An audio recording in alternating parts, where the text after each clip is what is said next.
The podcast is ending. It's over, huh? Yeah. We had a good run. Almost 10 years. We've been gone. How long's it been since we did an episode? 2 weeks.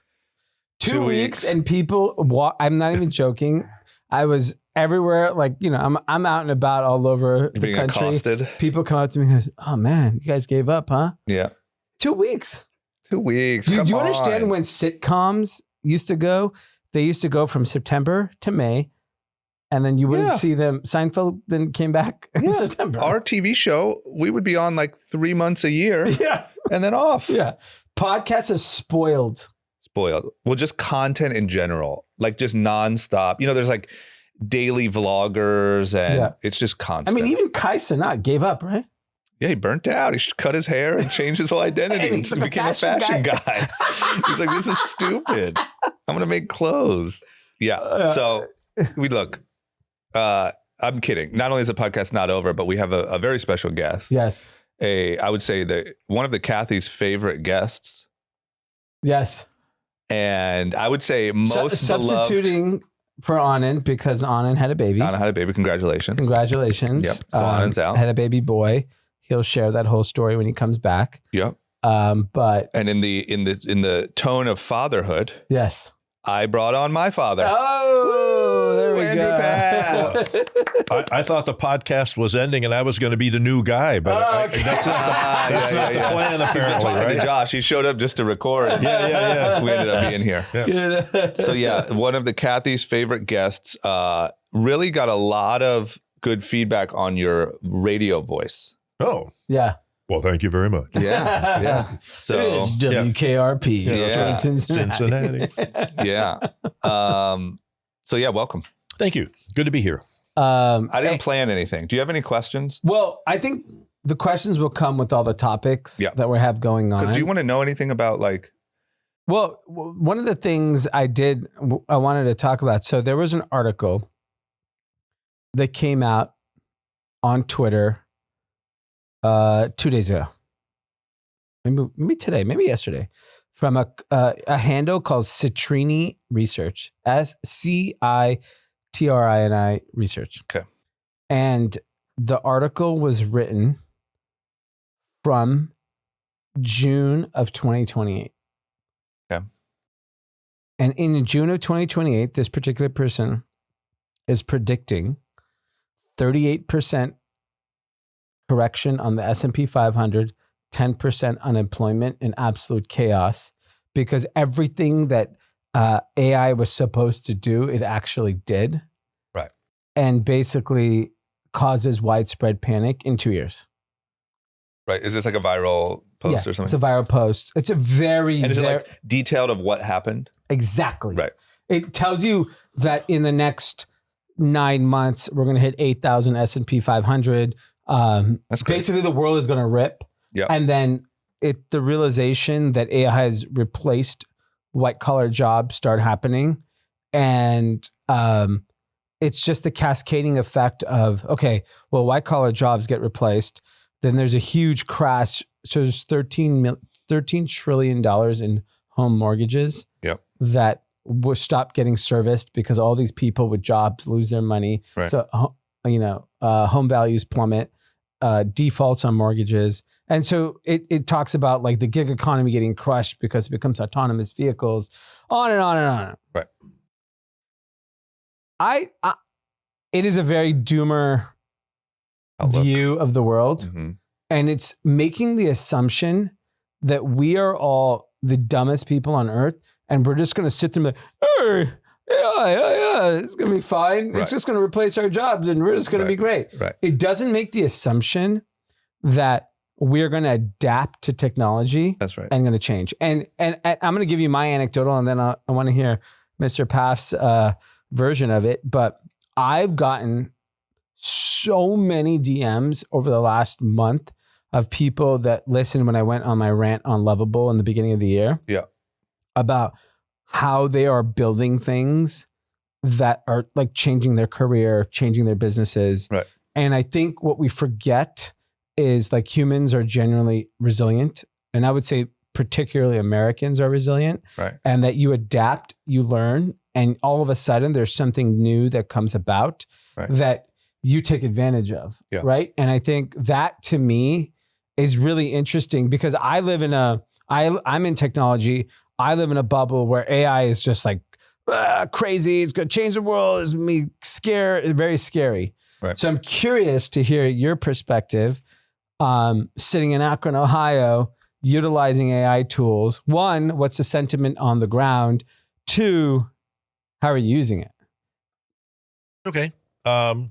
Well, first of all, on the mortgage front, my house is paid off, so I'm not worried.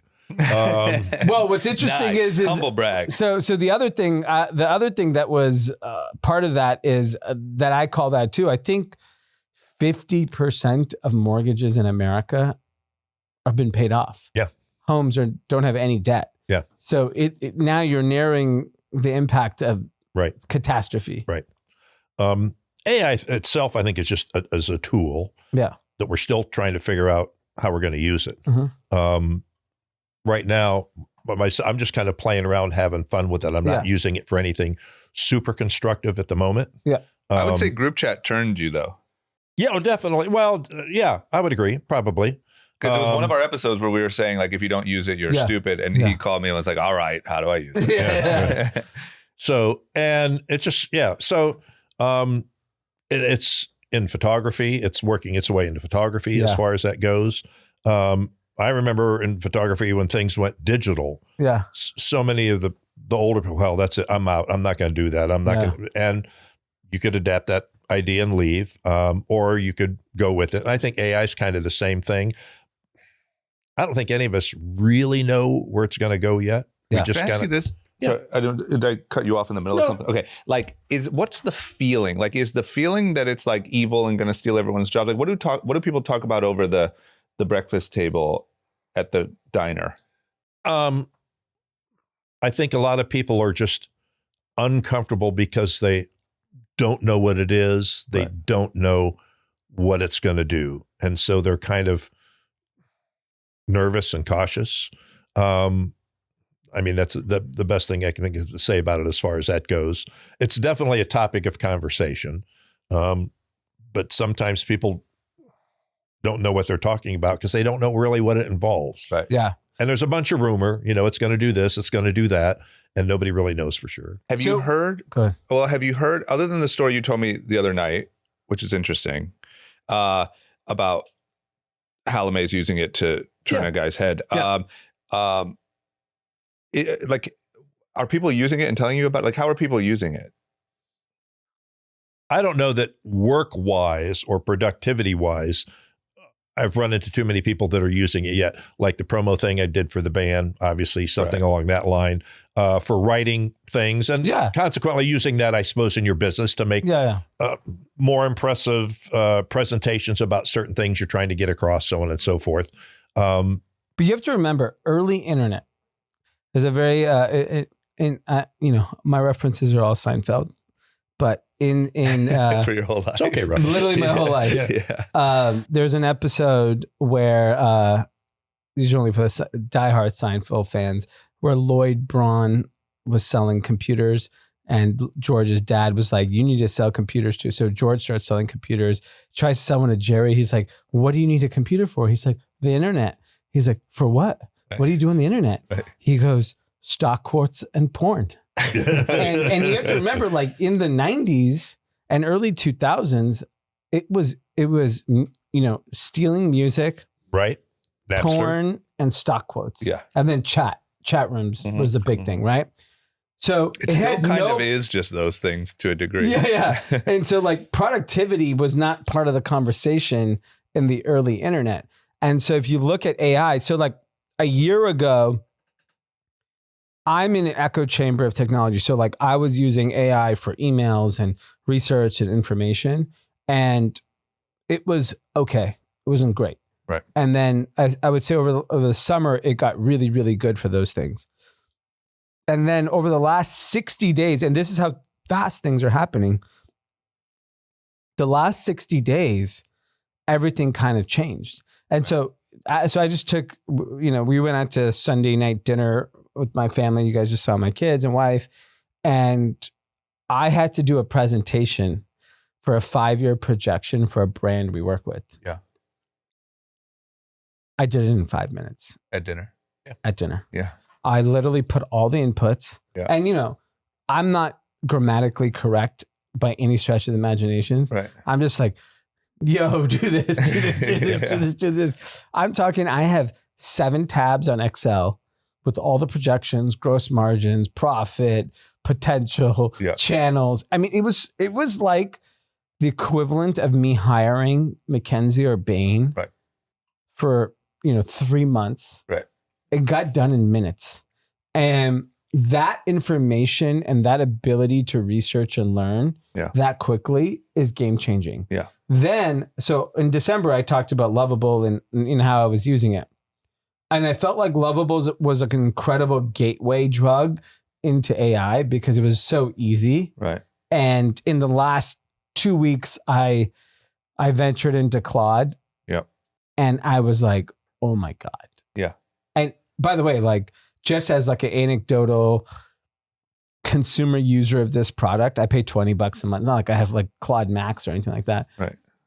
It is so much better than ChatGPT. Yeah. It's like another planet. And the speed at which these things are happening. And so this article comes out and everyone's just like, it's so amazing what you did. I'm so glad. And he basically says, the investment thesis behind it is own as much NVIDIA as you can, buy some bonds. Universal basic income is coming. Like people are just like, we're just going to watch everything just get fucked around us and not do anything. Right. And I just don't believe humans are just going to sit around and just get displaced. I just refuse to believe that. No, because it also discounts the entire other side of the coin, which is all of the opportunity. Yes. So it's simply that, like, the way that I see it used is a 10-person company can handle the bandwidth now of a 50-person company. Okay, great. So now that company is going to grow. They're going to hire more people, but those people, it's almost like for every one person, it's 5x with AI or 10x or 100x or whatever, right? But it still is opportunity and money and growth. And there are still like you can run a projection at dinner that would have taken a group of people to do. But in order to actually fulfill that projection, that needs people. Yeah. And so there's just like such a huge piece of the conversation missing. Yeah. That is like, but what's the opportunity? What's the growth that's going to come from it? What's the more jobs that'll come from it? I also think people forget I forgot this stat, but I think like, I looked it up years ago, maybe 5 years ago, I looked it up. I think like 60% of America works for small businesses. Yeah. Like we all think everyone just works at NVIDIA and Google. No, actually nobody works at those companies. Right. And the reality is they're going to fire everyone anyways because they're like displacing themselves. Right. But like having institutional knowledge about any industry with AI makes you like bulletproof. Yeah. And I think that's the thing that like a lot of people don't realize is what's happening is that like, if you actually know something that other people don't, and then you start building something for that specific use case, you're kind of a superhero. Yeah. That's what I'm saying. It's just a different, like you sitting at dinner is the same as what you plus like 5 at a minimum, like consultants and weeks of work would have been before. But once again, like it's just increasing your opportunity, which is going to take more people. And which is what happened. So I had to send this guy this projection by tomorrow morning and I have an early morning flight. I start panicking. I hadn't even worked on it all weekend. Right. I sit at dinner on Claude. I'm just banging it out. Yeah. He's like, wow, this is very thorough. Very impressed. Yeah. I'm like, thank you. Yep. Right. It's incredible. It was nothing. It was nothing. Literally nothing. Yeah. I didn't even work on it. I was eating cheese sticks while I did it. No, I don't know. It's just number one, I just don't have like a doomer mindset. And I also, every way that I've seen it actually be used, it just creates, once again, your projections and that positive feedback from a client. Just to actually hit those projections, it requires a lot of people. A lot of people. And even if it's like making the product and I know you can say like, but robots are going to make all the product and but whatever, sure. You can say that. But like the only way that I've seen it used at all increases opportunity and ultimately jobs. There are certain jobs, and you kind of said it, like, funny enough, the jobs at the companies who are innovating AI, Google, like those people there's a lot of people who probably won't be needed. Yeah. But there is so much opportunity. So if we took like, let's say what's the global population? 8-9 billion people, probably. 8 billion-ish, yeah. Let's say 1 billion people have used a combination of ChatGPT, Claude, Perplexity, Google Gemini. Right.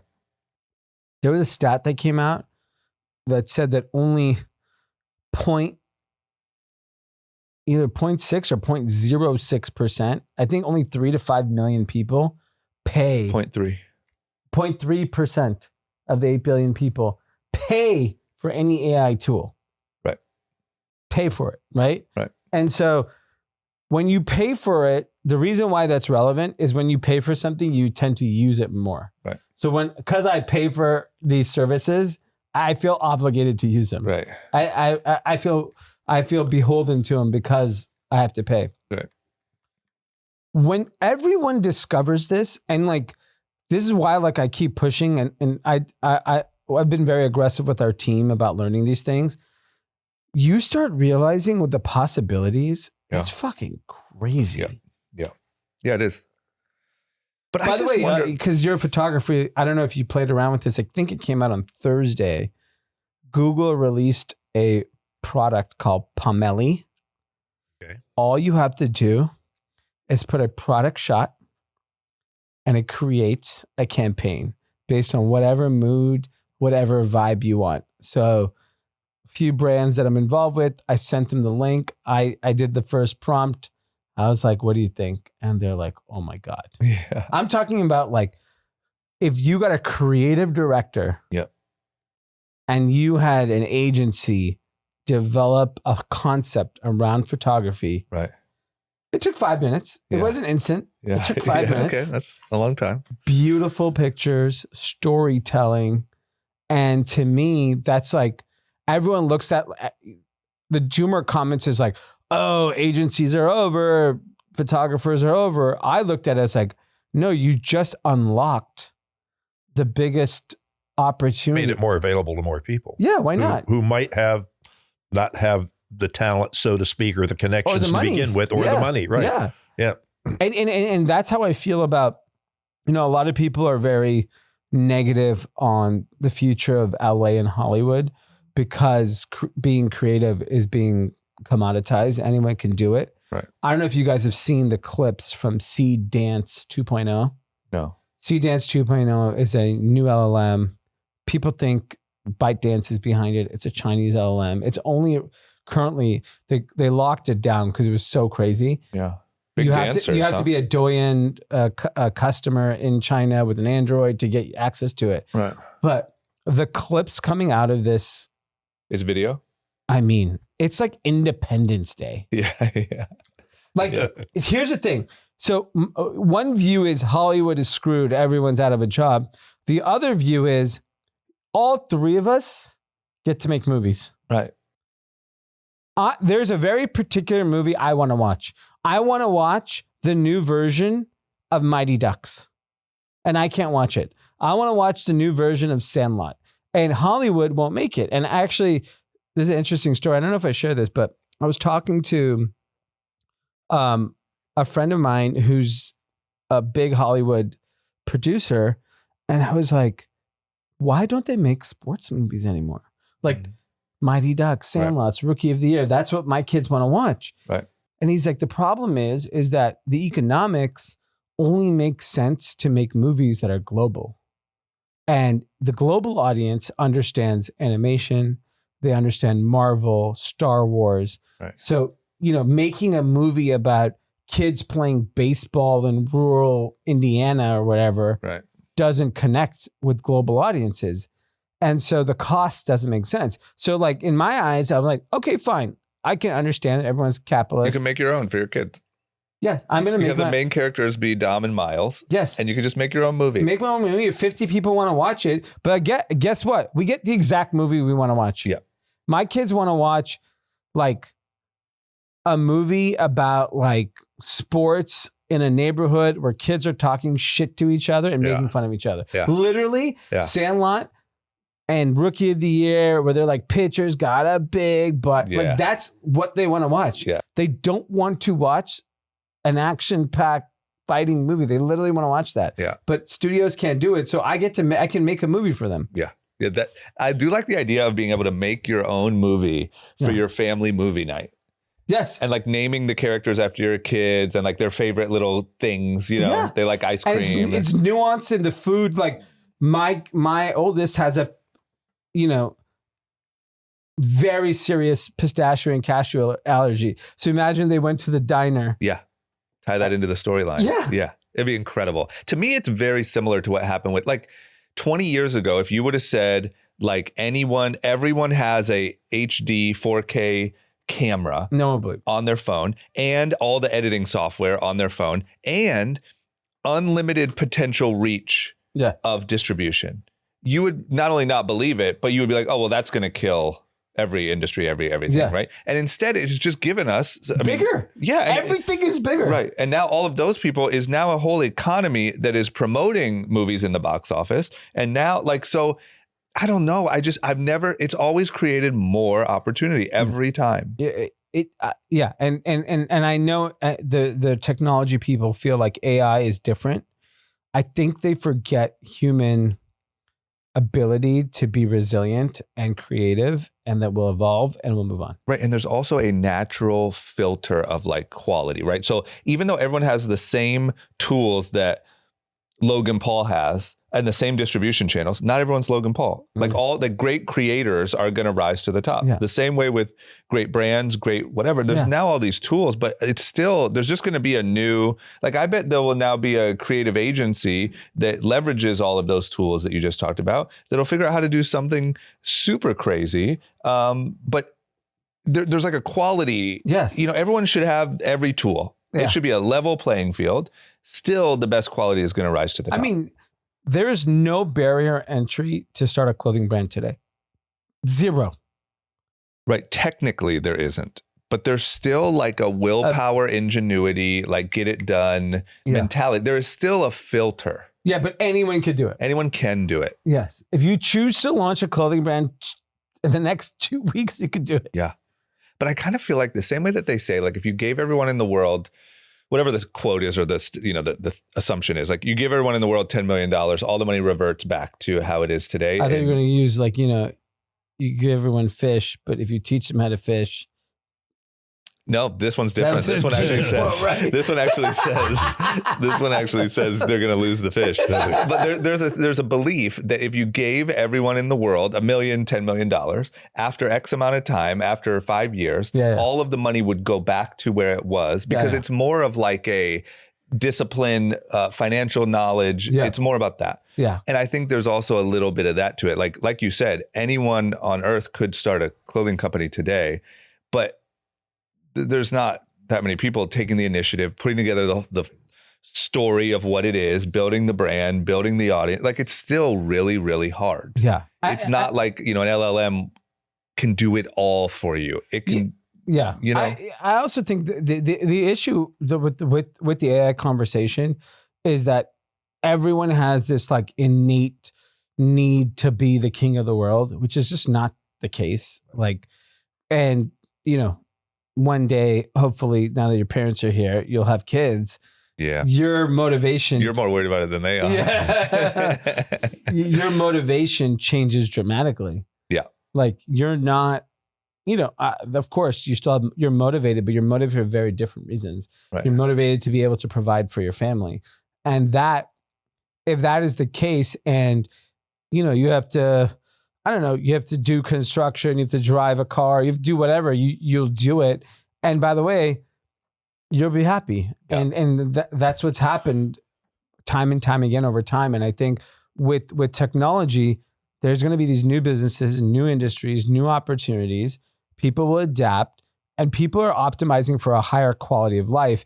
The one thing AI will do will make things cheaper. Right. And so I actually don't believe that universal basic income will come.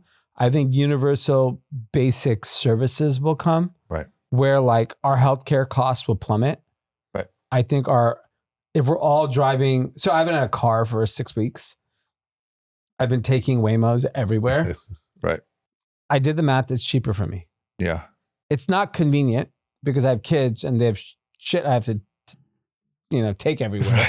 Right. But like outside of that, it is cheaper for me to not, when my kids are older, there's no reason for me to have a car. Right. With insurance, the risk of getting parking tickets, broken into, stolen, repairs and things, storage, maintenance. Exactly. It's car wash. Car washes are expensive. Yeah, they are. And time consuming. I'm a once a year car wash guy. Yeah. Like, thank God we've had Whether a you rainy need it or couple not. years. Yeah, you just need rain. Yeah. But like, I'm not getting car. But like, I did the math. And I'm like, taking a Waymo is cheaper for me. Yeah. I believe health insurance over time will go down. I believe a lot of things will go down in price. Yeah. If that happens, I don't need as much money. Yeah. So my needs dramatically decrease. If I don't have to work as hard as I have to work right now, and I get all the things I want, I assume I'm happier. Yeah. I could be wrong, but I assume I'm happier, Right. which then creates a better community, better society. But also my whole thing is like, even kind of the picture you just painted is just as likely, I think more so, because I think there's a general human nature issue at play here. Yeah. But I think that's just as likely as the doomer scenario. Yeah. There's also like a really good outcome. It always reminds me too of like, they were sure in the room when they invented it that the nuclear bomb was the ender of humanity. Yes. They were sure.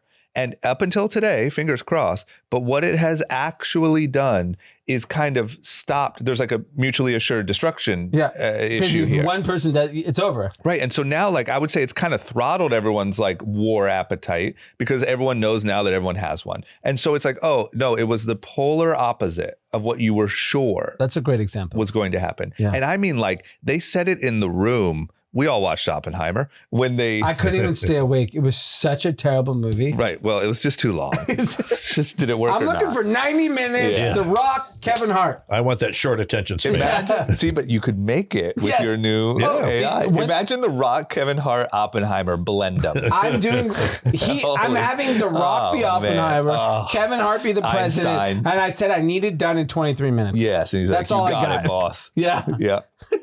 But that's the thing. In the room, when they figured out nuclear fusion, they said, "This is it. This is the end of the world." Yeah. Oops, we accidentally created it. Yeah. And literally, one could argue it throttled war as a whole. Well, I mean, it definitely did. So It hasn't been used. right. But I'm saying even like I don't feel like anyone even I know there's a lot of war and a lot of stuff going on right now, but like there hasn't been a World War III. Yeah. Like I think everyone kind of chills a little because everyone knows that the other person has a nuke. But like, once again, it's just, I don't think human nature is to It's self-destructive. destroy itself. Yeah, no. Like there's a reason why like I don't know. Humanity continues to evolve in a positive direction by every number. Yeah. Even though things right now feel like everything's crazy, everything sucks, we have no future. If you look at all the data of life expectancy of every real number, everything is in a positive direction. Yeah. I just don't think it's in our nature to let something destroy our own existence. Yeah. I mean, I believe that. I think that the fear would be if you let AI take control of everything, then the AIs may. I just don't, it's just like, to me, you know what it feels like is like, okay, if everyone can make Armageddon movies on their phone, then what's going to happen is people are going to really value like authentic human content, or someone's going to create some new social media platform that doesn't allow AI, or someone's going to like, there's going to be an evolution. It's not going to be just like, oh, now there's 50 Armageddons that come out every day and you don't know which one to watch. I have two anecdotal things that have happened over the weekend. One, so my kids play sports, so we're at parks and from morning to afternoon, literally every single weekend. Yeah. Today, I've never been because I'm always traveling or busy or whatever. I took our oldest to a chess tournament, and He plays chess. Yeah, and it started at whatever 9:30 in the morning till 4 p.m. Wow. Long day. He was playing chess the whole time, or kind of watching him play? No, you play Like a 4 or tournament. 5 games, right. but there's breaks in the middle. And in the middle, they play more chess. They do puzzles. They play football. They play basketball. During the breaks. Yeah, they fight, whatever. Right. And one of the parents goes to me at the end. He's like, "What'd you think? This is your first tournament, right?" I go, "Yeah." He's like, "You know what I was most impressed of?" I'm like, "We've been here, I don't know, 7 hours. Right. There's not one screen. Right. Not one kid complained about being there. Like when we were leaving at like 3:45, even Miles was there for like half of it. They did not want to leave. Yep. And everyone is like, "Oh, AI, doom, doom, doom." Like, but then when you put people outside, right, and you let them get some sunlight and they play and they get to experience basic shit, they're so happy. That's what I'm saying. There's like a human aspect to all of this that like it's almost like everyone's sitting around like, "Oh, it's the end of the world. AI is going to take over." Like, no, because kids are going to want to go outside. That's a business opportunity. Yes. That's something that someone will start a business of. And by the way, if you were up in LA at 5 a.m, Team USA beat the shit out of Canada. No AI there. Let me tell you. The most riveting moment, that's the other point. The most riveting moment that everyone is talking about in the country is a real human moment that you can't. Between USA beating Canada and Alyssa Liu winning the finger. It's literally all the guys and girls are all talking about those two people. That's it. Yeah. And so as much as Claude released a new release, all the Seed Dance 2.0, right? The passion around this is specifically an America thing. There's nothing more exciting than Winter Olympics at this moment.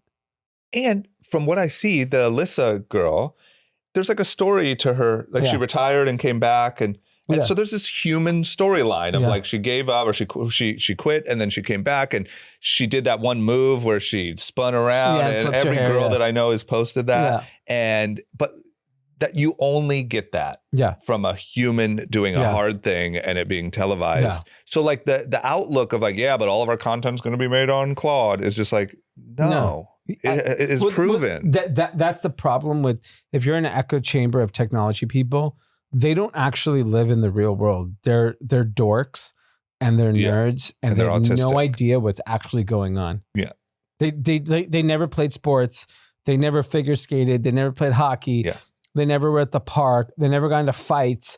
They never went to the dance. They didn't have like, when your life is all said and done, let me tell you what you're not going to remember. Anything you did on the fucking computer. Yeah, exactly. Nothing. That's for sure. You're going to remember a few key moments with family, some friends. Yes. You know, like, and we shared this when our friend passed 2 years ago. Yeah. And so it was his birthday the other day. So a group of my high school friends decided to go to dinner just to kind of, remember him. And so we sat there for 3 hours reminiscing about the dumbest shit we did growing up. Yeah. Like whether it was sports, playing cards, just like very specific stories of just like, I mean, we obviously didn't grow up with technology. Like I had a computer, but like it was just not part of our childhood. Right. It's just like, I don't think people understand what's really going on. Yeah. And I think that it's as simple as like, once again, like I remember we saw it with VR, right? Everything's going to be VR. Facebook changed the whole name to Meta. Everything's the metaverse. In the future, you're going to be having meetings. Remember that stupid Mark Zuckerberg conference room? Like so stupid. And it turns out, no, you're not. You know where Mark Zuckerberg is? In Miami. Yeah, with he moved to avoid taxes. With sun and vitamin D and on his stupid little wakeboard thing with human beings. But my point is like, oh no, it just was wrong. Yeah. Like no one wants to sit in their home alone with some big stupid thing on their head and pretend to talk to Shirley and Ryan and whatever across the table. No, it just doesn't work. And so there's no business for it. And so it goes away. And I just think so much of this AI stuff, it's like, but what if? And in the future, it's just going to be. And like, no, I think humans will start to value. I think there's a chance. I'd love to see an article from 2028 about the world where like social media got kind of killed by AI because all the content was fake. All of it was stupid. And so people started to go outside again. I saw someone post this. Did they? Where they basically said, I'm taking opposite and social media dies, technology relevance in your daily life dies. Right. And if cost of everything goes down and you're not obsessed with work and whatever content, you're going to have a way higher quality of life. Right. There's a chance it goes completely the opposite way and our life becomes so easy that like I wake up, I play tennis. Yeah. I go have a nice breakfast Your with little my bots family. are working away, Yeah. making your projections. And And I think the problem is that people don't realize that, and I'm saying this because when you have kids, you'll realize I get this. it. Keep working on it. Yes. Yeah. This guy cares, but he asked me more than anyone else in my life. Jeez Louise. Shout out to Eric Deluxe. He got engaged. Did you know that? No. Did he post it? I don't know, missed but it. he's engaged. Shout out to Eric Deluxe. That's great. Went over the weekend? Last weekend. And Shout out to Eric Deluxe. But you know, you're two of my close friends that I want to see have kids. Yeah. And the reason is that like, and look, it's not just kids. It's just like a different perspective on life. You just quickly realize, I mean, you guys have, you know, your parents are here. So like you guys may have probably a similar view. Like there's nothing else. Like, Once you have kids, you mean? look, no, I don't want to make it that like kids is end all be all because like kids are end all be all to me. Right. Because that's what I decided to do. I know a lot of people choose a different path and they don't want to have children, but it's more about like whatever it is that you realize it's not about money. It's not about anything but just like joy. Right. And for me, kids bring me a lot of joy. It's fun. Yeah. Like I'll sit there and talk to them and like, you know, I was excited to introduce them to your parents because of LeBron James, but like, you know, the other night I was like, my youngest used to eat dinner and I go, you know, who eats a lot of dinner? LeBron James eats a lot of dinner. And then he ate? And he was like, what does he eat? And he goes, he eats all his vegetables. He eats pizza. He eats potatoes. Yeah. And he's like, show me. And I literally go on ChatGPT, create a picture of LeBron James eating this. Yeah. Well done. Here you go. Did it work? Yeah. Yeah. He's like, oh, Bron James eats that? I was like, yeah. And then he ate his He dinner. ate it. That's funny. But it's like, for me, like, so like, the people on like Twitter are talking about like world domination, where it's like, I want my kids to eat their fucking dinner. Right. 100%. That's why that's my biggest point. I think it's like, it's the view from kind of like you said, like the nerd where everything is data and computer and it's just, it doesn't take into account humans being humans. Yeah. Once again, not to be annoying here, but the nuclear bomb can destroy all of humanity, but humans are going to be humans and say, oh, well, we didn't take into consideration fear and, you know, how we would. Good checkmate. The dynamic. Yeah, right. And so I just think like, I don't know. I think you could very well wake up in a year and all the rage could be like products made by humans as opposed to like made in America. Yeah. And it could be, oh my gosh, the most booming industry are events. Yeah. And oh my gosh, and who would have thought? And now all of a sudden, every entrepreneur, everyone we know is going to pivot and be all in on activities, the human economy. Yes. You know, they're like, have you guys heard of a picnic? Right. You bring a blanket, literally. You bring some food, and you sit outside. Yes. And I'm seeing it at raising children in like this, you know, digital age. If you have money, you don't show your kids screens. Right. If you don't have money, you let your kids have screens. It is a weird like it is a weird divide that does exist. Like literally, like in our school, no screens fucking anywhere for anything. Yeah. But I will say in my, we were just talking about this the other day too, because we were talking about, okay, I saw, I have learned that in my adult age, I really enjoy like being outside. Yeah. Like I like to run, I like to golf, there's something I like about it. And I saw a thing that said, whatever you gravitated towards as a kid, make sure you still do as an adult. So if you played outside a lot, make sure you get outside a lot. If you were up late, then be up late working on your business. If you whatever. Learn how to tie your like natural instincts into your day-to-day life. So anyway, I brought that up to my parents because I spent so much time outside as a kid. And they were saying that my cousin's kids today are the same way.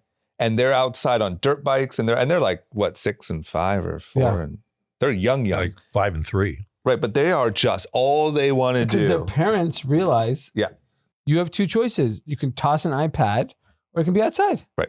And apparently now they give them iPads, and they're like, "No, I want to go ride dirt bikes." Yeah. Or like it's snowing, and they're like, "Yeah, but let's go play in the snow."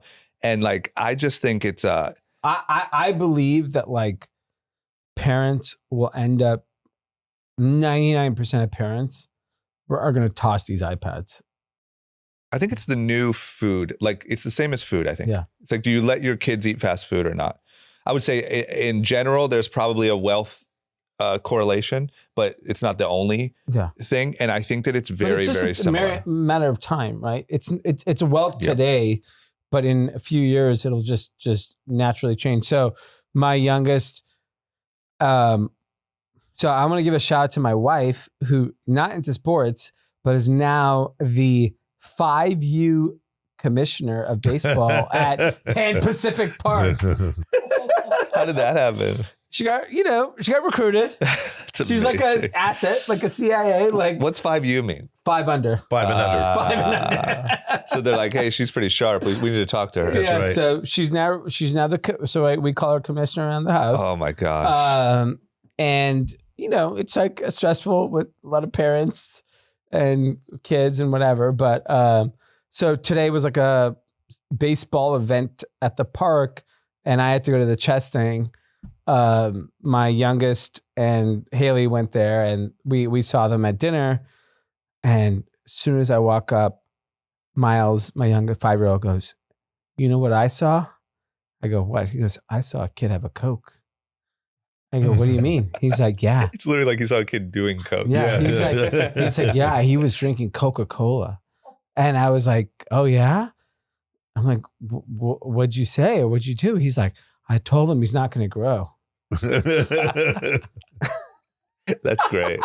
That's great. That's So, what like, I'm going to say my to kids on iPads. Yeah, soon. my kids have had Sprite 3 times, and they're like, it's like they just haven't. They're having a very different childhood than I had, which was wild cherry Pepsis and fucking Costco brownies. Right. Mountain Dew. What was your thing? Well, yeah, wild cherry Pepsi was my. Yeah. What was your concoction? Oh, I was thinking 6 Oreos. I was thinking Oreos. 6 Oreos and some whole milk. Yeah. You know what Dee's childhood thing was? He would take 6 Oreos, smash them up, put them in whole milk, and have like a cookies and cream milkshake. Yeah, an Oreo milkshake. Yes, every night. He was 300 pounds in 8th grade. Yeah. Yes. And all my kids are like, "Oh yeah, I saw this kid have Coke." That's what and I'm I was saying. like, "Yeah, I used to have 6 a day." Yeah, 6 a day. Literally. I just think there's a human. I think it's a very like sci-fi worldview to say no jobs, everyone's strapped into a computer, No. I just don't think it's real. But I feel like we should talk to my dad. Yeah. Like we haven't given enough. Oh, that's all right. I know you have questions. I know there's. What's going on with Team USA? Was Akron pumped about that?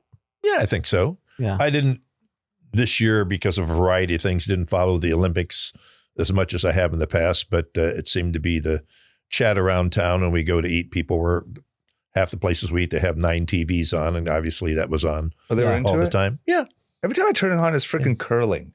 Yeah. Curling was on so much, I literally missed everything. Get rid of it. Yeah. Why are we It's still not- curling? That's not a sport. No, it's not sport. That's like what you do at like a senior citizen's home. Yeah, I What's want that to see. called? You can't what's have that- senior citizens on ice. I'm sorry. What's that game? Right. What's that game that is in the backyard? Shuffleboard? Shuffleboard. Yeah. It's literally shuffleboard on ice. Yes. Get out of here, man. I think Olympics should be capped at 25 age. Participate? Yeah, like I want to see only young people do things. I know, but the problem is you only get like one shot. You know how much more you'll care I'm with If it. you only have one shot. if you have one shot. You train your whole life, you get your one Olympic. Yeah, like from 20 to 25, somewhere in there. Yeah, you get one. Like you age out. Like you can't. There's no Tom Brady at 43 doing. No. It's like. I wonder who the oldest Olympian is. I mean, curling. There's people. You could so be 80. Old. Yeah. Literally, it's so stupid. Yeah, I feel like, I guess because it just has to be global. I just feel like I have a real gripe with the Olympics. Like, there's just so much nonsense. Like Curling. sports, yeah. Or Well, like, I think they're searching, right? Like Winter Olympics. isn't there like cross-country skiing and rifling like in the same? Yeah. Yeah. Which I never really figured how those I mean, went couldn't together. you learn but- that in a year? Yeah. Couldn't you have a focused year Yeah. and any athletic person could figure out how to compete? So it's- I mean, I just feel like, or like if you take a real, like a sniper, like an army sniper, and I mean, cross-country skiing is just walking on snow. Yes. It's like having a big shoe. It is. It's literally that. It's so dumb. We just got to slim it down. Because I feel like you get those, like, that moment of Canada versus U.S. hockey Oh, was wow. blockbuster. So good. I mean, that impressions-wise has to match. I would say that and Alyssa must match, like, Super Bowl, all yeah. Olympics impressions. Yeah. Everything else. Especially because the kid who scored the winning goal, his teeth were all missing too. Yeah, he looked like a star. He And looked then like hockey. I find out his girlfriend is Tate McRae. Really? Yes. Good for that Who's kid. Canadian. So they were like, we stole your game, we steal your girl. Oh, wow. Wow. And I love like the Canada beef, you know, because right now Yes. there's like an America, Canada, Yeah, we're yeah. gonna be 51st state, Yeah. and we just I- stole your whole sport. I don't know if you saw the video, but there's a video going viral of Kash Patel like spraying champagne and beer in the locker room. It actually is him. It's him. He was there. He was. And everyone's losing their mind that he was in the room. And apparently he's like a hockey fanatic. Yeah. And so he follows all the hockey. And that kid is dating. And then Tate obviously McRae. and he's dating Tate McRae. Oh, it's just made for the internet gold. I also think it's like, you know, when you look at like USA as a country, The greatest. and I think like it's fascinating to think that like this one country of what is it, 400 million people now? Yeah. Of an 8 billion population, Yeah. just so happens to be pretty fucking good at everything. Yeah. Yeah. Why did that happen? I mean, freedom, right? The eagle. That's what freedom It's a gets fucking you. eagle. Yeah, I think that's what freedom gets you. Yeah. What's your perspective on that? As far as Like why America like, being the greatest. like, you know, and I mean, like, there's nothing like America. Like, it just keeps fucking winning.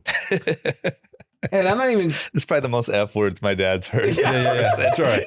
but it's insane that like just full domination on everything. Yeah, I think my dad subscribes to that, right? Yeah. Well, we had to fight to be a country. And Well, he we're also gonna had like fight to stay a brothers country. in Vietnam and Yeah. Right. a dad in World World War War II. Yeah. Right. And I mean, he's part of the like memory of Yeah. why we're here. I remember reading the Tom Brokaw book, Greatest Generation. I feel like there's a different feeling when like you or your people, your generation, like Fought. actually, You've seen the sacrifice yeah. firsthand. As you know. opposed to like you were born in like when TikTok was a thing. Well, I think it's very easy. So, I've had we haven't been in 2 weeks during the podcast, but in that time, I went to the Super Bowl. I, went, shout out to the Revolve team. They invited me to a dinner with Chris Paul the day he retired. Oh, yeah, I saw that. And Bob Iger spoke, and Dwayne Wade or D Wade and Carmelo Anthony. It was just like an amazing dinner. Just, I love sports, so it's like even more special. Yeah. And then last night, I went to go see. I took my kids. Our friend Mickey invited me to the LAFC game versus Inter Miami, which had Messi. We're at the Coliseum, and we sat down, me and my kids. We got there early. A couple shows up next to us, your skin tone, and Why'd you point yells, to me? What, tan? Beautifully tan? Yeah, white. And is during the national anthem scream, "Free Palestine, Ugh. fuck ICE." Mm-hmm. And I was like, whoa. How old, roughly? 50? No way. 50 years old. Older than me, 100%. Yeah, that's the problem. Is they're like they're still too young. Yeah. They're still entitled. Yeah. And I'm thinking to myself, I'm like, who are you fighting for? Yeah. Like, by the way, we're fourth row at the LAFC game, Also, yeah. watching Lionel Messi. Yeah. Like, who are you kidding? Yeah. Saying that shit. Yeah. Yeah.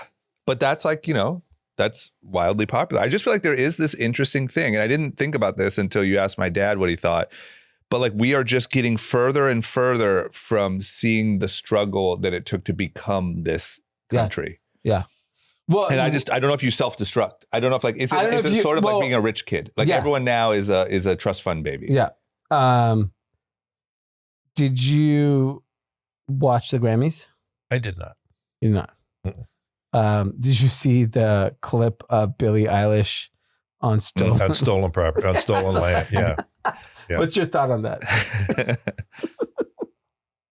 All land is stolen over years. I mean, people are trying to, I think, so much judge stuff that happened 70 or 100 years ago or 50 years ago, pick a time, on today's morality. Yeah. When thinking and stuff back then, it was all about survival. Yeah. And so people were just trying to survive and do the best that they could. Didn't always do the right things, but did what was the right thing for them. And once again, I think that's people that have taken the freedoms that we have way for granted. Yeah. They just feel way entitled. Most of them, or a lot of them, don't know what they're talking about. They don't know the history of their own country, let alone the countries they're criticizing. And they don't want to spend the time to learn about it. They just want to spend some time to scream about it. But get lazy for a second, and China's going to steal this land, or the next person, or like, what do you think? Yeah, and Russia's working on the Ukraine right now. Russia would love to steal our land. Yeah, I guess what is not necessarily your opinion, but if you were to think about people you know, and you see Billie Eilish say what she said, there's no way you could be a liberal, right? It would be real difficult. It'd be very difficult. Well, yeah, I think it's becoming, because especially if you're talking about him and his friends, it's like the gap is getting so big. Yeah. With Billie Eilish. Like, no, it's illegal, I'm stolen. It's just like LA nonsense. You know what I mean? But the thing is when you have like brothers who were in Vietnam, like I said, like it's a different perspective. Like I think Billie Eilish said that 3 years ago, she would have been like, we wouldn't have even felt comfortable saying what we're saying on the podcast. Yeah. But I think now the general majority response was like, that's You're stupid. an idiot. Yeah. Yeah. Yeah. And I think that's really promising. But I think that's kind of my point, is that you look at Team USA, they win the figure skater. You look at what's happening in AI. You look what's happening in the economy. There's only one country. It doesn't even make sense to me that no one else has picked up on whatever formula America has. Right. Like literally no one. It is effectively fucking unlivable to live outside of America. But because this is what I would say. I think everyone is scared, including us, to do what we do. So even though I joked about the bald eagle and freedom, I think the reason, other than if you take away geography, the reason we became this is because the best ideas win, and you can start a business and you can whatever, right? And you can't, like the closest anyone who got to competing with us on that level is China, and they reeled it back in. Like they sort of had capitalism for a minute, and then they said, no, too much power. Jack Ma, get him get him painting. Get him painting. And I think there are people here who are trying to do the same thing. It's too scary. There are people that want way more rules and regulation and all that stuff, and they're trying to squelch that thing. But I think, not to sound like I'm like, this is ultra bald eagle speech, but like when you let the best idea win and the most talented one win and you stay out of the way of it, this is what happens. Yeah. But I feel like it's scary for leaders to let happen. And so even our leaders, there is a strong force in our country trying to stop that. Yes, there is. And I think in 50 years from today, like, you know, whatever, great grandkids, they will be studying what happened during this time. And I think, I don't want to put Trump in the Abe Lincoln, George Washington bucket because he's not. Go ahead and do it. He's not I know you want to put him in good there. steward of, you know, like humanity. He has some rough edges. But he is, what he did do is stop the fuckery. Yeah. And that will be rewarded, in my opinion, because it was so out of control what was happening. Right. And you see like common sense kind of bring back to the. What worries me is like, I think you're right that as far as stopping it, but like the Mamdani things and stuff like that feel like there is a pendulum to him. There is, but the California governor race, the two leading candidates are Republican. They're leading? Yeah, Steve Hilton and Sheriff Bianco, I think his name is. They're beating who? They're beating. Who's the super left? There's a new guy, Mahan, who's the mayor of San Jose.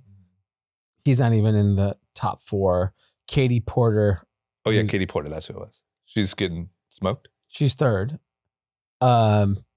In California, only the top 2 go from the primary to the general election. So if it would happen today, it would be the 2 Republican candidates and it would be a red governor. But they're like actual, like they're not former Republicans. They are Republicans. Yeah, but like none of their policies are like, they're not saying, oh, if you wake up tomorrow in California, you're getting deported and abortion is fucking right. But we would have a Republican governor potentially. I mean, Arnold Schwarzenegger was a Republican governor. Yeah, I voted for him. Yeah, no, but that feels like a lifetime ago. Yeah, just because you're young. No, I'm saying, listen, I'm saying but that the like pendulum swings. It's sort of like when you look at like the stuff Bill Clinton and even Obama said about like immigration, and it's like, oh, what a lifetime ago. They're saying, ICE the and czar of like deportations immigration, Tom Horman, whatever his name is, appointed by Obama. And got a medal. He got a presidential medal of honor from Obama. Had a medal put around his neck by Obama. And Obama's nickname was Deporter in Chief. Yeah. Yes, and he was proud of it. And if he said if a Democrat said what he said today, they would be. So that's what I mean when I said it felt like a long time ago. I feel like it was way before the polarization. Yeah, but I think you're right. I think it got really crazy, and hopefully it never goes there again. Yeah. But that's just my concern is I see, and that's why I just wish like Trump just does not do himself any favors in like, if he was just he could double his popularity if he didn't talk. Oh, if he was just a little more. I enjoy his talking. I know you do. Yeah, but for the comic relief, not for But I think like I think if he played that game a little more, and I agree, I've said this before, if he was any different, he wouldn't have been able to weather the storm that he weathered to even get elected again. Yeah, he's a psycho. He's a psychopath. But man, it's just, I worry about the like pendulum effect, because I do think huge. When you talk about like, even when you listen to like the All In guys or those type of guys talk about it, they talk about like how much regulation they were trying to put on AI or how much crypto and all of these things that are the reason, in my opinion, we became so dominant. Yeah. If you try to regulate everything to death, you just slowly become everyone else. Yeah. And I think that's really, really dangerous, because I think like if we compete on that playing field, I don't know that we win over the long. Like China's doing some really good stuff. If we compete under the super regulated oversight playing field, I don't know that we win. Yeah, I think I don't think we win either, and I think it'll self-regulate because there's enough people that know that America is great because of its independent thought and the way that we operate. And frankly, I think there's enough immigrants that believe that more than people. Like I'll go far and say like a lot of the minorities I know are more fucking right wing. Yeah, because they've seen the alternative. Yeah, you do not want to go back to what they came from. That's the difference. That's why I even talk about my dad's perspective. He's seen like that struggle to get here. Or if you're from another country, you've seen how bad the alternative is. If you were just born here in Portland and have had a pretty good life, I just think it's like trust fund baby syndrome. Like you go the other way. Yeah. I mean, if you grew up in Portland, I get why you're angry. Because there's no sun. The weather's terrible. Yeah. It's just great. Why Minneapolis, though? For what? Just everything. Why does everything happen in Minneapolis?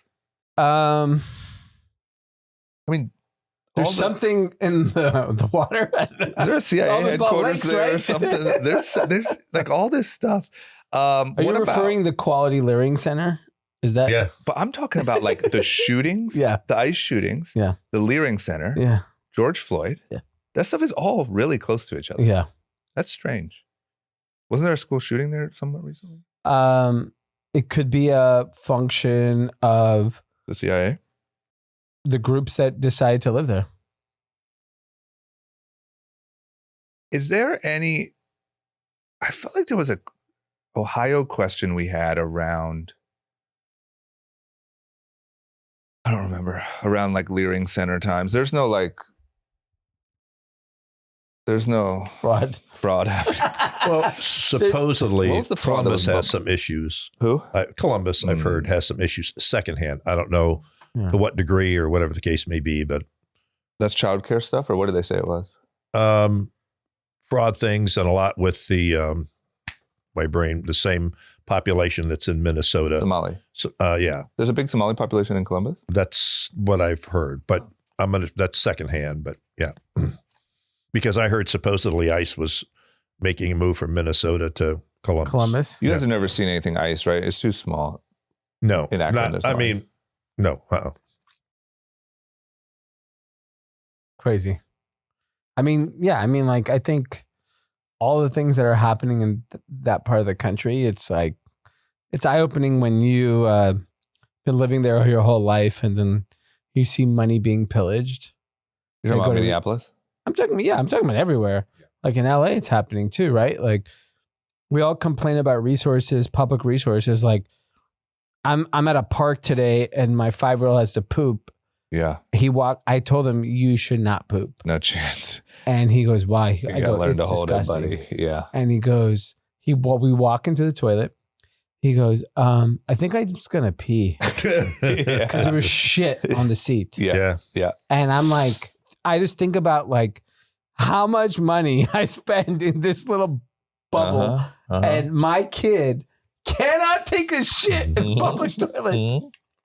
Yeah, I just think for whatever reason that way of thinking just hasn't broken through. Yeah. Like it's still tax the rich. Yeah. The fact that once again, Mom Donnie's message lands instead of a question, because the big joke now is that Mom Donnie's in and like he's like asking for money and like people to shovel snow and stuff and show ID to shovel snow. Yeah. And it just blows my mind that nobody asks. Like, we're entrepreneurs. If we went to go raise money, you've done it many times. Yeah. If you go to raise money, the first question is, can I see how you've been spending your money before I give you money? Yeah. And we just don't ask that question. No. They just say we need more money, more money, more money. The business, in this case, the city, gets worse and worse. And they say, it's because we need more money. But nobody says, well, how have you been spending the last money? And if you do, you're racist. Literally. It's just crazy that like, I guess like they've done such a good job at not getting people to ask that question. Yeah. Well, part of it is, and like in if you look at a city like New York City, especially if you live in Ohio and you come to New York City, you're like, oh shit, nobody speaks English. And it is an immigration issue. And it is about like, one of the things this administration said was like, we love immigration. We want immigrants to come here and make $500,000 a year. That's the type of immigrants we want. Because you know what that means? We're getting the best. Right. They're productive. They're like ultra productive, not people that are on social programs that take advantage. Because like, look, there's enough people in America that need welfare, social programs to get through the day. Why are we basically importing people that also need that help? Right. If you're just running, if you run the United States, you're not a humanitarian. Your job is to enhance the experience for the citizens of this country. Right. Right. That is your only responsibility. You're not responsible for the rest of the world. And so just being like very objective, you look at New York City and you're like, damn, there's a lot of immigration. There's a lot of people that are on social programs that are not helping the city. Right. And so, yeah, of course you're like, of course they voted the way they voted. Because they're like, yeah, man, I'm not making any money. I'm not doing anything. But like, if my cousins from India now want to come to America, they have to be brilliant. Yeah. If they're not the best, they have to contribute. they need the best. Right. And so I'm okay with that. Like, you know, like it was difficult for my parents to come here.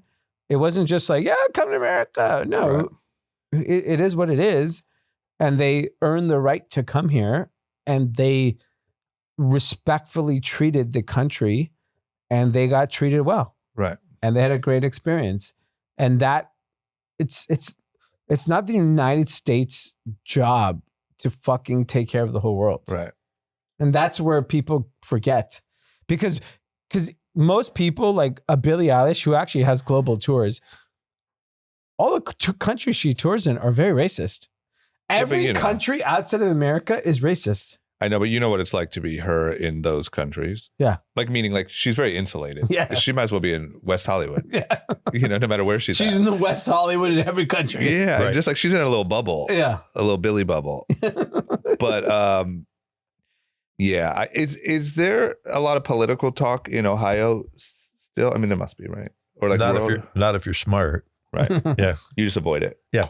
Is like my question, Vivek Ramaswamy going to be governor? Does he have a shot? I don't think so, but Who's his opposition? He really shot himself in the foot. It escapes me at the moment. I don't remember. What did he do again? Why'd he mess up? Just annoying. Yeah. He's an annoying guy. He just looks annoying. Yeah. You know, his hair is annoying. Oh, cut the hair. His shoes are annoying. He's just annoying. He had it on a platter. He's arrogant. And getting back to your previous discussion, we were saying about people coming to America. They came to America for opportunity and they wanted to be Americans. Yeah. When I was young and playing in bands, like my teenage years, we played a lot of German American clubs, Italian American club, the Polish American club, whatever the case may be. They were proud of their heritage, but they wanted to be Americans for what it provided. The lab that we use was from a Ukrainian couple that came over when they were 16 and 14 years old that started the lab and made a really good life for themselves in the process because they, quite frankly, worked harder than most of us because that was their work ethic. But they wanted to make something of themselves. They're proud that they're Ukrainian, but they wanted to be American, if that makes any sense. Yeah. No, not just take. How could they not? Yeah. And not just seen our hockey team. I'm going to use a different company. I'm a German. I want to come to America to take everything I can get because it's easier for taking, but I believe in my German goals and so should you guys. Right. And I'm using Germany specifically because I don't want to name another country to offend anybody. Right. So because nobody likes Germany. Yeah, Germany. Yeah. Use Germany forever. Nazis, like whatever. And my heritage is German anyhow, so hopefully I'm safe with that. Yeah, you can abuse them forever. Yeah. So it's for opportunity to contribute and benefit from that, not just to take from that. Yeah, and I think the problem is that we're so far removed from people who came to this country because they were seeking a better life. They just came here because like, yeah, why the fuck not? Yeah. Well, it's still seeking a better life, but it's like this different version of like, it'll just be given to me. Right. In like my care package when I arrive, as opposed to like, no, there, if you work crazy hard and whatever, at least you have a chance. Yeah. Well, you'll have a better life definitely than where you came from. In our country, they'll take it from you, whatever will happen. At least there. Yeah. You got a roll of the dice. Yeah. And bare minimum is probably better than here. And now it's like, no, you just show up and they give you a phone. Give basket. You get to stay at the you get a food card. Yeah. You get a good place to live. A bento box. Right. What city would you like to go to? We'll send you there on a plane. It's just interesting how it's changed. Would you say that, does it feel, I know you avoid it, but like, has Trump support changed after it's been a year and some months? To me, the people that still love him, the people that still hate him. Right. And that's it. Yeah. And there's not, I see Has anyone changed their mind? middle ground. Yeah. Have you seen any people change their mind? Either way. No, I don't think so. Yeah. I think that's. I think if you ran the poll every single day of the week, you're basically getting the same result for a very long time. I mean, we have a relative who says, well, my life is terrible because Trump is president. I said, how? I said, how is your life personally worse off because he is president or better off because somebody else was president? And that person can't name a thing. Yeah. It's, well, yeah, but all the stuff I hear in the news, I get it. Yeah. I think. How's that affecting you? Yeah. Number one. Yeah. And number two is how much, have you noticed them being less happy? Not in the day to day. No, but there are. Just seems like some people like what was me moods from time to time, right. But day to day, okay. No. Yeah. I just know there's some people who literally like carry it like a burden. Yeah. I know a few of those as well. Right. I do meet people who are like, I'm like, hey, how are you doing? He's like, well, Yeah. And I'm like, you know what? He's like, yeah. I'm like, what? You a rich white guy in the hills? Like, what the fuck are you talking about? Ice is killing me. Yeah. Okay. Any other perspective? I'm trying to, because I feel like every now and then stuff comes up when we're like, oh, we should ask. Yeah, I know. Anything we've said that you have any issue with? No, I don't think so. I'm sure a lot. At all. Like in the jumping back several topics to kids and D wanting you to have kids and you both. Oh, jeez. Is this an intervention? Hey, shut up. Well, there's other subject material I could talk about. I got set up. But kind of getting to what D's, I think, saying, but when you have kids, you find a spot in your heart that you didn't know was there, that you had no clue existed. There you are until you have a kids, and you're a black spot. A spot on a dark spot. Yeah. And you kind of learn to. It's sacrifice with a smile, I guess. To kind of say you do stuff that. So many people are afraid to have kids. I don't know what it's going to be. Well, you don't until you have it. Yeah. But I think you have said and Scott have both said, well, when did you plan to have kids and how did you guys know what? We didn't really know what we were doing. We were kind of faking it as we go along. Yeah. Right. But seeing that person grow and prosper and be successful and self-sustaining and strong. Scott was great. No. Darn it, I was trying to find my Sorry. I was trying to find my angle there. Yeah. That's your angle. Yeah. But no, it's but can I just say, you guys are talking to me like I don't want kids. You're trying to change my mind. I need a baby mama. Okay, well, what is going on there? I'm meeting baby mamas, but they're not baby mamas. But what kind of effort are you making? Honestly, I'm making a not real in a effort. joking way. What kind of effort are you making? I'm making a good effort. He keeps going to the boxing gym looking for chicks, but they're not showing up. All I find is tattooed dudes. Would you be offended if you found a lovely young man that he had a child with? Don't even put that into the universe or ask my dad that question. You're going to get my dad canceled. Yeah, that's right. Honey, we're closing our business when we get back. Oh man, you're the worst. I'm putting in the effort, and What it's is gonna it? happen. I don't have like a bad. I actually don't even think you're not trying to do it. I'm a hot like you're not trying to commodity, be you know like what I mean? Peter Pan. Like I get that. Yeah. My question is more of like perfection is not going to happen. Yeah, but I think I'm not looking for perfection. But And there's some weird people out To there. add to that, too, the older you get, I'm just making a statement, not saying you I'm should not jump out and do anything. sensitive. The more set in your ways, the Yes. less flexible you become. I actually I do yoga twice a week, extremely flexible, and also try to meet some baby mamas. That's right. I think the problem becomes as you quickly realize as you get older, you're so set in your ways. Yeah. It is impossible to like. I'll give my perspective on marriage. Marriage is extremely difficult. Very, I very would hard. imagine. Yeah. It requires an immense amount of patience, flexibility, Yep. and the older you get, the less you have of that. And so, I don't have a lot of friends who've gotten married at an older age, Right. but I would assume if you're set in your ways, you need to find a partner that is extremely flexible, Right. which would mean someone significantly younger. Right. Well, as you know, he's incredibly regimented, Yeah. and which I have some admiration for Yeah. because, but on the other hand, if he was married and his wife said, honey, my water broke, and he would say, all right, I'll be back from the gym in about 3.5 hours. Yeah, but here's the thing: you guys are now just being haters because you have seen me very close up with all of my girlfriends. Yes. I am very like. You go all in.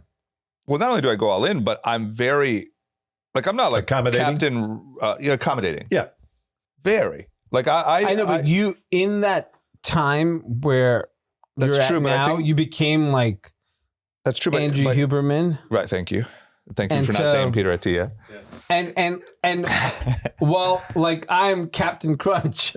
You know, That's right. Like it's whatever. It's like I wake up, I'm hungover. I gotta make my kids food, breakfast. They want to play sports. I want to do anything. It's not happening, and it's Right. fine. Right, but here's the only thing that I'll say is like you're assuming. Like, am I so regimented because this is just who I am now and I would not break that for anyone? Or am I regimented because I've been single and that's one of the things I've been able to do? So if I were to find another girlfriend, But that's what you have to keep it. You have to open mind about. I'm totally If you find I am, but I'm not just going to be a lazy pig, a lazy single that's pig, fine. and be out of shape and ugly and not be able to find a wife. Yeah. You can get out of shape when you find a wife. Yes. I Thank got to you. be in Yeah. shape. You are living proof. That's right. You used to run a marathon a week and now you're a pig. But you know what I'm saying? Like I have to, number one, the discipline keeps me busy. Yes. No, I'm I've down been with that. able to be selfish. But if you're so disciplined that you can't be social, No, but I'm more social than I've ever been in my life. really, where are Yeah. you going? Bird Streets, bowling, New York. I went out in New York randomly to some weird DJ. I'm out. I'm out wherever I get invited, wherever the Okay. action's at. I'm watching.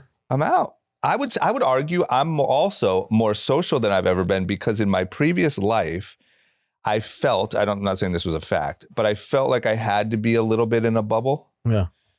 And so as you know, because once again, you've known me very well, I wasn't like really out like meeting new people a lot. Yeah. I was kind of like in my bubble or like, whatever. And now I'm just out. I was out in New York, just meeting strangers. Everyone's weird. They are weird, but I don't know. These young ladies are strange. What are they talking about? They weren't ladies. Enough of this. You guys have both done it now. This is ridiculous. Your dad's getting comfortable with your future. With your humor. With your future. What'd you ask? Well, I would say there's a lot of like activists. What are they activizing? Everything we've just talked about. They're at the soccer game yelling. So, but like, how does it escalate? So like when I was single a lifetime ago, Yep. I don't think I ever had a serious conversation with anyone. I'm not serious. No one I'm having dinner with. Because if you think about it, also like think about how much cooler like activism is now. Yeah. So like it's on people's dating app profiles. Like what? It's cool. Like Free Palestine.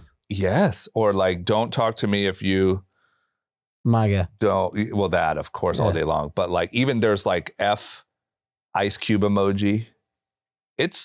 They don't like the rapper Ice Cube.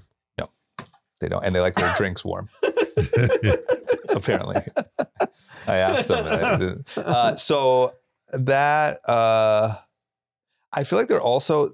It does seem to me like there's a little bit of like social, like everyone's angry, social anxiety, dysfunction, or yeah, they know like just like everyone like they can't like hold a conversation or like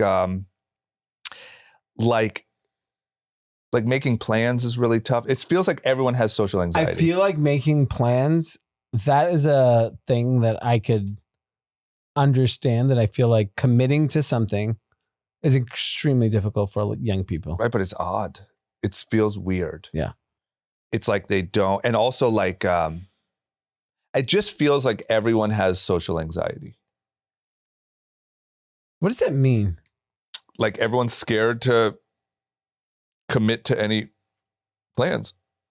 But is that Or social like anxiety? making phone calls is weird. Really weird. Instead, you text and you respond every 3 hours. Emojis. You text, you use a lot of emojis, and you literally cannot respond less than 3 hours. And I'll just tell you one thing about me. Well, maybe I am a little bit of a, whatever you want to call me. I get it, we're all busy. But like if we're like in a conversation, I respond within 3 seconds. you are probably the single busiest person I know, and also the fastest responder. Yeah. I like it. I'm not saying that anytime I text you or anyone, you have to respond within 1 minute, even though you do. Not every time. Like if I'm texting you and I say like, oh, blah, blah, blah, and then you send me back 3 hours later, yeah. And then I say, well, how about this? 3 hours later, I don't know.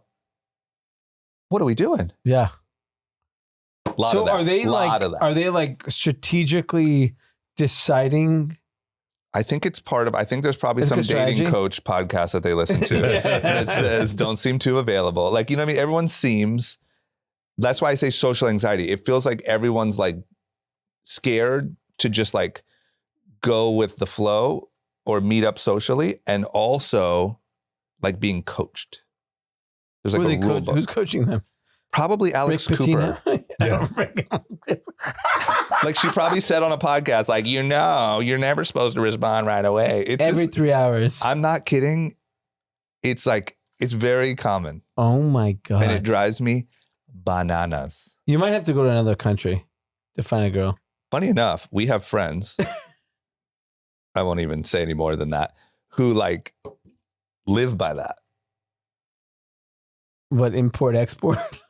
Just like, no, you know that what you have to do is just like go to Brazil. Yeah. And like I do it. Don't the tariffs make that really expensive? No. Apparently there's no tariffs on wives. Yeah. The Supreme Court just unwound it. That's right. I'm saying that we have friends that maybe don't even talk about it openly that do that. Like they just go there for times and try to meet. Not to party, but like to actually hopefully meet someone to bring back. And that's like a very common thing that a lot of men are talking about. I'm not saying I would do it. I can't imagine. But you wouldn't get I don't think. I remember our one friend that did it. But my point is that dynamic, that worked for that person because there was like a very like submissive dynamic, you know what I'm saying? Right? You're following me. That doesn't, that's not what you're looking for. Look for. Maybe like a mail order wife, you know? Yeah, maybe not LA. But look, here's the other thing I just want to say now that we've had a 20-minute conversation about my dating life is at the same time that we're saying all this stuff, I'm really not like even slightly concerned. Like I think. How old are you? 39. but like, I'm not even like I a was little. married with my first kid. Well, yeah, but that doesn't. I'd been married 11 years and had both kids. Yeah, that's crazy. But that doesn't. I don't feel like I'm screwed. So I agree. I don't. So what's crazy was when I got married at 36, first kid at 37, second kid at 40. And in my mind, I thought I was late. Yeah. And then when I started school in LA, you're just like, oh. Yeah, you're not even you're a young buck. Yeah. So I think from an age perspective, you're fine. There's nothing to be concerned about. But also, like, I'm in shape. I'm financially doing great. Yeah, but that's not the problem. It's a mindset. Yeah, but I'm not. It's not like I'm like out here partying. No, What are you talking about as a mindset? The mindset is going all in on committing to this new type of life. I knew when I got married, that is what I wanted. Yeah, but I think, once again, if you remember my past, I have always went all in. It was just with the wrong people. So, I mean, why would that change now? You've been an idiot, and why would it? So my point is, the only thing that's changed for me is I can't afford to spend any more time with the wrong people. I know, but how do you know who the right person is? Well, I'm just saying that my filter has to be a lot stronger. Yeah, but that could be a problem. You don't know who the right person is. You don't know what wrong people are. Like, right, but you can tell when you start to hang out with them. I know, but like part of like getting married is like you don't know. You just fucking go for it. What do you want me to do? What do you want me to do? You want me to just go to Delilah tonight, grab whoever will come home with me and try to have a baby? Kinda. I'm not saying that. I think it's dangerous in Los Angeles, but I think you should. Would you have liked me to marry any of my exes? Or any of your exes? I'm going to say no. Okay. I don't think would have been a good fit. That's for the your right lifestyle. answer. Right. But that's what you're attracted to. I would say I put more of an emphasis on that in the past than I do now. Yeah. You, in order to get to a point of having children, if that's an ultimate goal for you, yep, you will have to look at very different characteristics. That's what I'm doing. That's why you can't respond every 3 hours. I would have taken that from the others. Man, is it that much harder than when I was dating? Like, it's impossible now? Or are you impossible? No, but I also think I think you had a different. Okay, so this could be its own podcast. I think number one, I had a very strange 20s. Yeah. Just because I was on TV, I was there. So there was like all these other things happening where you guys did a really good job at like your little USC world and your little, I don't know, you have like I went to USC, and if you went to USC, I trust you, and we have a thing, and your families went to USC, and just, Trojans fight on, right? Fight on, and then you just make a baby. Yeah. Where like, to me, and you also got to keep in mind, like to me, LA, like it's not where I'm from. Yeah. So there's this other element of that. So then now I think that it's just a little strange because I don't have like a USC connection or a this thing connection or a, you know what I mean? I'm not saying fraternity is MTV. Right. Who went to that college? What's Snooki up to? I think she got cancer.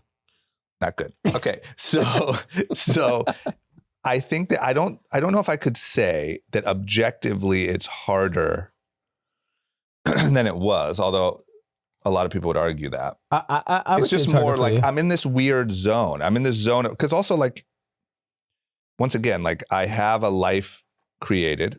I'm doing well for myself. there's a certain and you're comfortable level with that I But expect. the comfort is the problem. Is that like you can get very, But I 10 don't think years it's later, you're still comfortable. Let me just say, I don't think it's comfortable as much as there's a certain level that I expect. And I'm not just talking about looks. Because I don't need, like, I expect someone to actually bring something to the table, like in a real way. Even if that's just, you would be a great mother. Like, Haley is amazing. Yeah. She's, even though marriage is tough and all that stuff, you're able to come here and drink tequila and be MAGA on this podcast while she's putting the kids to bed, and you know everything's handled and No, great. I hit the lottery. Yeah, I get that. In that sense. Yeah. And so what I'm saying is that's a high bar that I won't settle on. But I think And I it's think I almost deserve like it to a setting the level. expectations as you meet these people. Of like, what are your, if your goal in life is to, fuck ice. That then sounded, there's not just so gonna- you know, it's just- that sounded like you said something else. Yeah. It's just not going to work. Yes. So what are you saying? I'm saying like, it's almost like setting the expectations up front. Yeah. Of like, hey, these are my goals in life.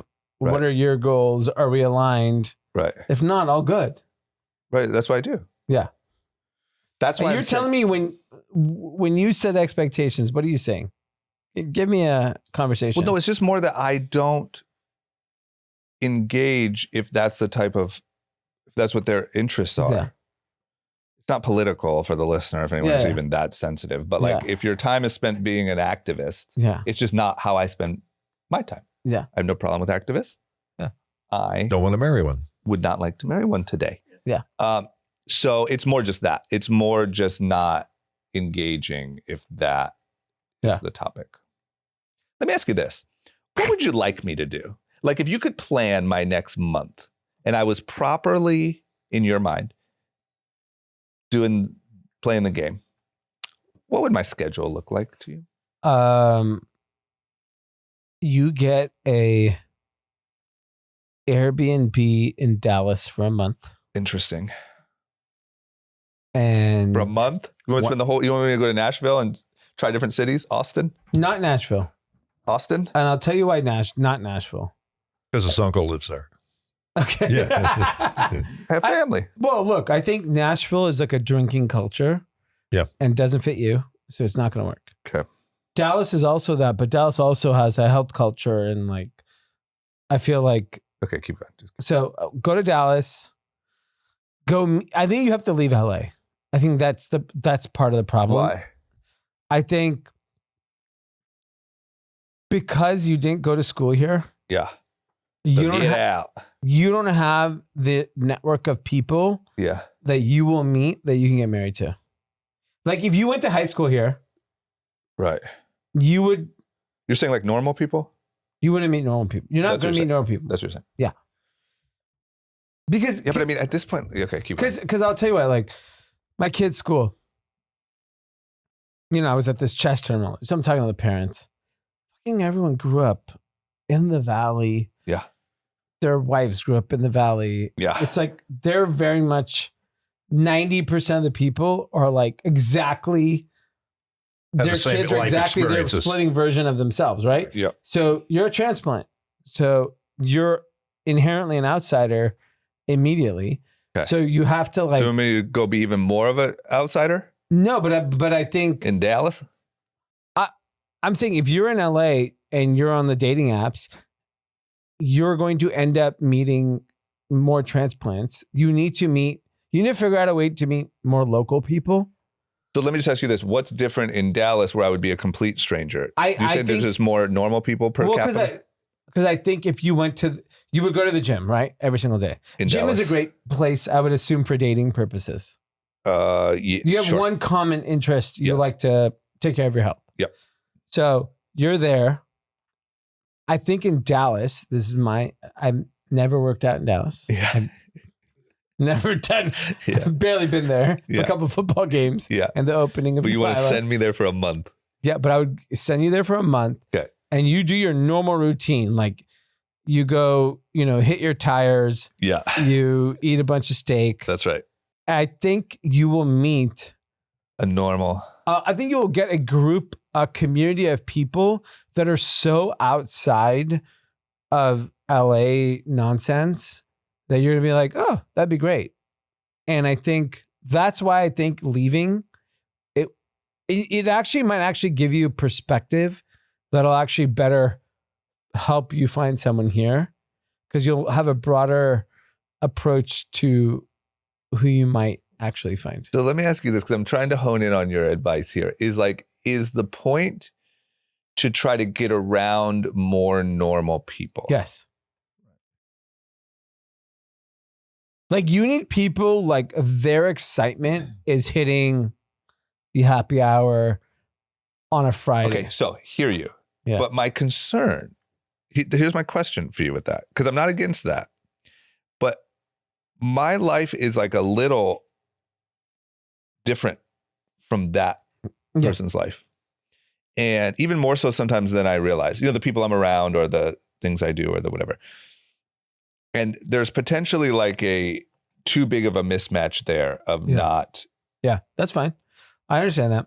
I'm just saying it's something that I've seen. So the people you golf with, for example, are they married? Well, there's very different people I golf with, but Half? Do they know people? Apparently not. Because here I am. Because like if you look at like just statistically, you're like a tall, white, wealthy guy. You should be. Who's funny. You're not funny. Handsome. You're definitely not funny. Well connected. You're not funny. Smart, scholarly. I think you're well read. Yes, you're well read. Funny. Did I mention funny? You're just not funny. I'm so funny. That might be it. You're not funny. That's it. I don't think inherently you're funny at all. You like to laugh, but you're not funny. You don't mean that. You're not don't funny. even say that on the podcast, because there might be ladies listening. A lovely lady that's like who's going to believe you. Finds you funny. Yeah, so don't you lie. I just don't find you funny. You are lying. I don't think you've ever made me laugh. You don't say that on this podcast. Don't you put that out into the universe. I think it's fascinating but I also think you just have to like go for it. Yeah, but that's why I'm asking you, like, what in your mind does that look like? And you're saying move to Dallas. Like, can you give me a realistic version? Okay. I mean, where's your gym? Physically, where is it? North Hollywood.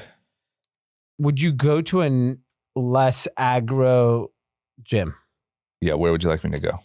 Not where they're like beating tires. Understood. Tell me where. LA Fitness? No. Like the Planet, Equinox and like Sherman Planet Oaks. Fitness, yeah. The Equinox, I mean, sure. Yeah. I'll go check it out. Yeah. I don't think it's all you think it is. I think like yoga is better. Yeah, I think yoga, maybe some Pilates. Well, now we're getting back into that other lifestyle you were talking about. Oh, look at that. I made you laugh. Idiot. That is funny. That's funny.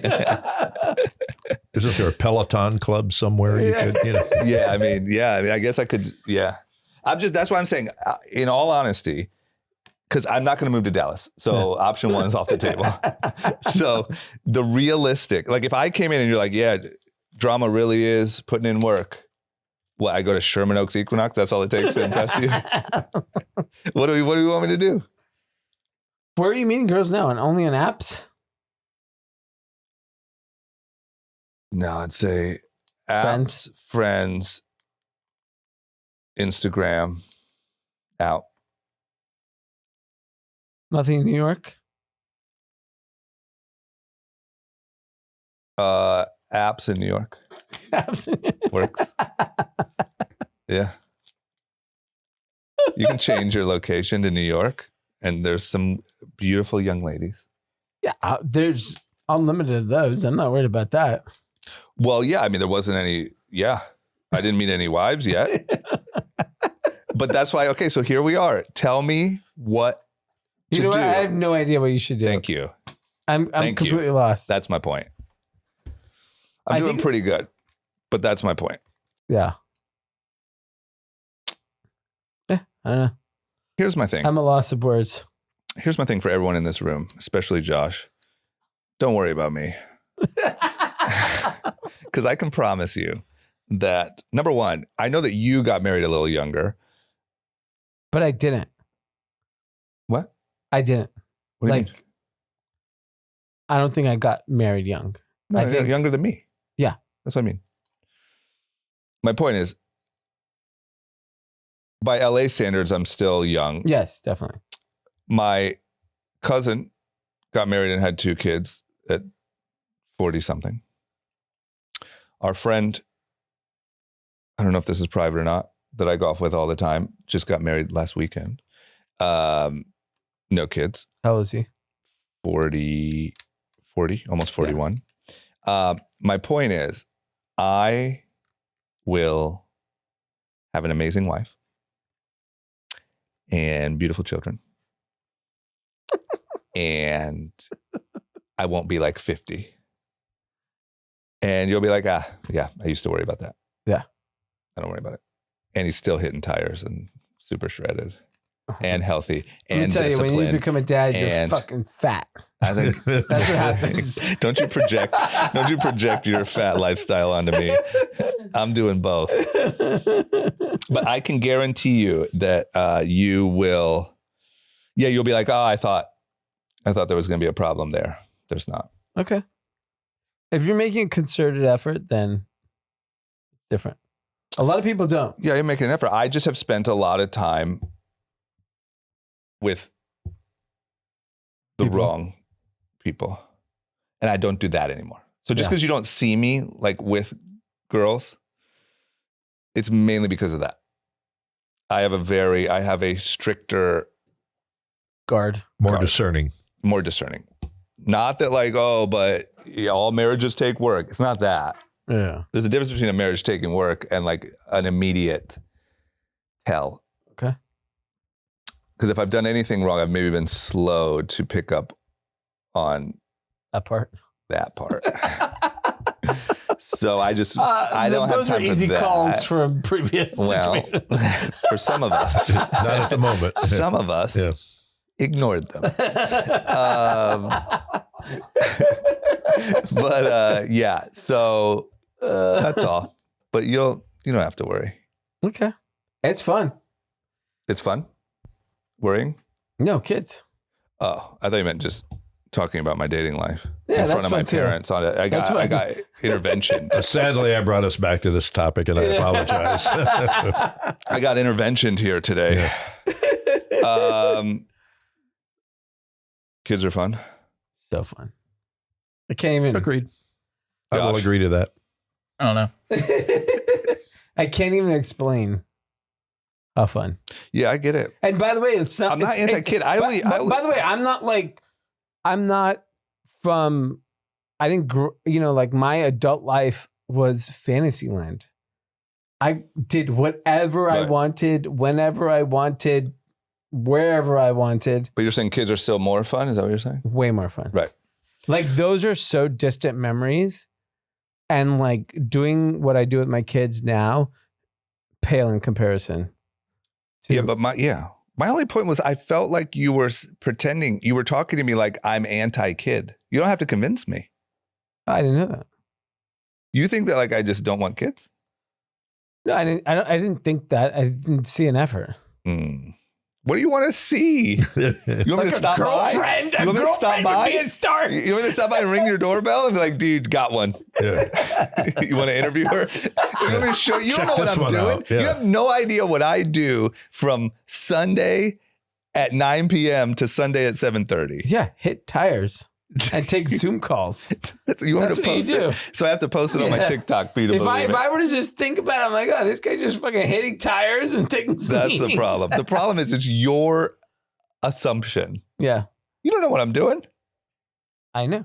No, you don't. I'm not hitting tires. Okay, are we done? Is this a 5-hour episode? Right. Jeez, we've been gone for 2 weeks and we recorded a Joe Rogan 3-hour episode. All right, we got a couple shout outs, comments. First one, Rugged Hamster. People should be able to self-ban from Kalshi Polymarket like they can with casinos. They should be able to self-ban from Uber Eats, Postmates as well, for that matter. I don't think they should be self-banned. I think you can self-ban from a casino. I mean, sure. You can say like, hey, never let me in here again. Yeah, I don't think you can. I think it should be eased into your betting. So like, I don't think if you sign up for a Polymarket tomorrow, you shouldn't be able to bet $50,000 your first month. Also, shout out to this guy for doing his shout out as just a topic we almost started covering. Yeah. That's, I mean, look, I think that's going to be the age old question moving forward is self-discipline versus rules.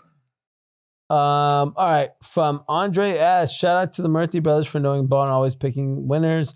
Big shout out to the fucking world champion Seattle Seahawks. Destroyed both divisional rivals to make it the Super Bowl and then got their lick back against the Patriots. To quote Ernest Jones, if you got anything to say about Seattle, I got 2 words for you.